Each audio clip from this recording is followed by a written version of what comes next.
Welcome to special analysis. నేను రమ మండవ.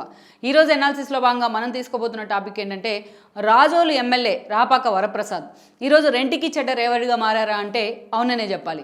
ఈరోజు చూసినట్లయితే ఒకసారి మనం గతాన్ని కూడా చూడాలి. రాపాక గురించి చెప్పుకునే ముందు జనసేన అధినేత పవన్ కళ్యాణ్ తన పార్టీ జనసేన పేరుతోని 2014 ఎన్నికల కంటే ముందు ఆయన పార్టీని ఎస్టాబ్లిష్ చేశారు.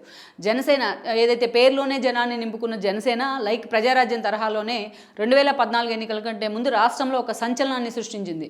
అయితే ఆ ఎన్నికల్లో తను త్వరగా అంతకుముందే హడావిడిగా పార్టీని ఎస్టాబ్లిష్ చేయడం, నోటిఫికేషన్ వచ్చేసరికి పార్టీని పెట్టడానికి మధ్య చాలా తక్కువ సమయమే ఉండడం, అభ్యర్థులను ఖరారు చేసే టైం లేకపోవడం, ఇలాంటి కారణాలతో ఆ రోజు ఆల్రెడీ అలయన్స్ అయ్యి ఉన్న టీడీపీ అండ్ దెన్ బీజేపీ కూటమికి పవన్ కళ్యాణ్ మద్దతు ఇచ్చారు. ఆ ఎన్నికల్లో ఆయన ఎలాంటి సీట్లు కూడా పోటీ చేయలేదు.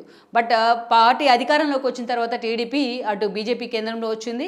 పవన్ కళ్యాణ్ మాత్రం తను ప్రశ్నిస్తూనే ఉంటానంటూ కూడా కేవలం ప్రతిపక్ష పాత్ర పోషిస్తూ వచ్చారు. బట్ చంద్రబాబు నాయుడు కూడా పొత్తు ధర్మాన్ని గౌరవిస్తూ పవన్ కళ్యాణ్కి అంతే ప్రయారిటీ ఇస్తూ వచ్చారు. ఆయన హైలైట్ చేసిన ఇష్యూని కూడా సార్ట్అవుట్ చేస్తూ వచ్చారు.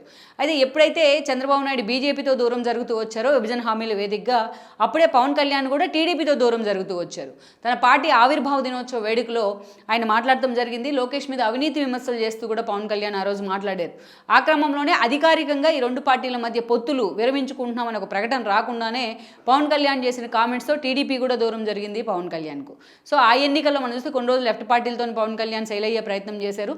తీరా 2019 ఎన్నికల సమయానికి పవన్ కళ్యాణ్ ఆ రోజున తన సోలోగానే ఫైట్కి వెళ్ళారు. ఎన్నికల ఫైట్కి దాదాపు 140 స్థానాలకు పైగా స్థానాల్లో ఆ రోజు పవన్ కళ్యాణ్ పోటీ చేయడం జరిగింది. అయితే తాను కూడా పార్టీ అధినేత హోదాలో తాను కూడా 2 చోట్ల పవన్ కళ్యాణ్ పోటీ చేశారు. ఒకటి గాజువాక అండ్ దెన్ ఒకటి భీమవరం. తాను పోటీ చేసిన 2 చోట్ల పవన్ కళ్యాణ్ ఓడిపోయారు. రాష్ట్ర వ్యాప్తంగా 140 స్థానాల్లో తాను పోటీ చేస్తే కేవలం ఒకే ఎమ్మెల్యేని మాత్రమే ఆ రోజు జనసేన గెలుచుకుంది. అది కూడా రాజోలు కాన్స్టిట్యున్సీ, ఉభయగోదావరి జిల్లాలోని అతి కీలకమైన కాన్స్టిట్యున్సీ. అది కూడా అక్కడి నుంచి జనసేన తరపున పోటీ చేసిన రాపాక వరప్రసాద్ ఒక్కడిగా అసెంబ్లీలో అడుగుపెట్టాడు. అయితే ఆయన అసెంబ్లీలోకి వచ్చిన కొద్ది రోజులకే ఆయన వైఎస్ఆర్సీపీ వెంట నడిచే ప్రయత్నం చేశారు. ఎప్పుడైతే టీడీపీ నుంచి గెలిచిన ఎమ్మెల్యేలు పలువురు ఒక 4 ఎమ్మెల్యేలు వైఎస్ఆర్సీపీ జెండా కప్పుకున్నారో వాళ్ళతో పాటే రాపాక వరప్రసాద్ కూడా వైసీపీ జెండా కప్పుకున్నారు. అప్పటి నుంచి ఒక సోలో వైఎస్ఆర్సీపీ ఒక అనుబంధ సభ్యుడిగానే ఆయన కొనసాగుతూ వస్తున్నారు. సో ఆయనకి ఇక్కడ అవకాశం వచ్చినప్పుడల్లా పవన్ కళ్యాణ్ టార్గెట్ చేసే విషయంలో ఎక్కడా కూడా రాపాక వెనుకంజ వేయలేదు. పవన్ కళ్యాణ్ డైరెక్ట్ రాజోలు నియోజకవర్గంలో వారాహి యాత్రలో భాగంగా రాపాకని టార్గెట్ చేసిన అదే స్థాయిలో వైసీపీ నుంచి ఆయన మీద దాడి జరుగుతూ వచ్చింది. బట్ రాపాక మాత్రం చాలా సాలిడ్గా జగన్మోహన్ రెడ్డి టికెట్ తనకే ఇస్తారని ఒక నమ్మకంతో ఉన్నారు, రాజోలు టికెట్. అయితే తీరా ఇప్పుడు జగన్మోహన్ రెడ్డి సిట్టింగుల మార్పు అనే అంశాన్ని ఎప్పుడు తెర మీద తీసుకొచ్చారో అప్పుడు రాపాక విషయంలో కూడా చాలా సీరియస్గా జగన్మోహన్ రెడ్డి ఆలోచన చేస్తున్నారని చర్చ ఉంది. ఈసారి ఎట్టి పరిస్థితుల్లోనూ రాపాకకి రాజోలు టికెట్ లేదనే ప్రచారం ఉంది. జగన్మోహన్ రెడ్డి సొంతగా చేయించుకున్న సర్వేల్లో కూడా అదే స్థాయిలో రాపాక వరప్రసాద్ మీద వ్యతిరేకత ఉంది. అందుకనే ఈ రోజున ఆయన తీసి పక్కన పెట్టాలని ఒక ఆలోచన జగన్మోహన్ రెడ్డి చేస్తున్నారని చర్చ ఉంది. అయితే ఇక్కడ చూసినట్లయితే ఆయన తీసి పక్కన పెట్టాలి అంటే ఆయనకి ఎక్కడో చోట అకామిడేట్ చేయాలన్న ఒక వాదనలోనే ఈ రోజున ఆయన్ని అమలాపురం ఎంపీగా పంపిస్తారన్న చర్చ ఉంది.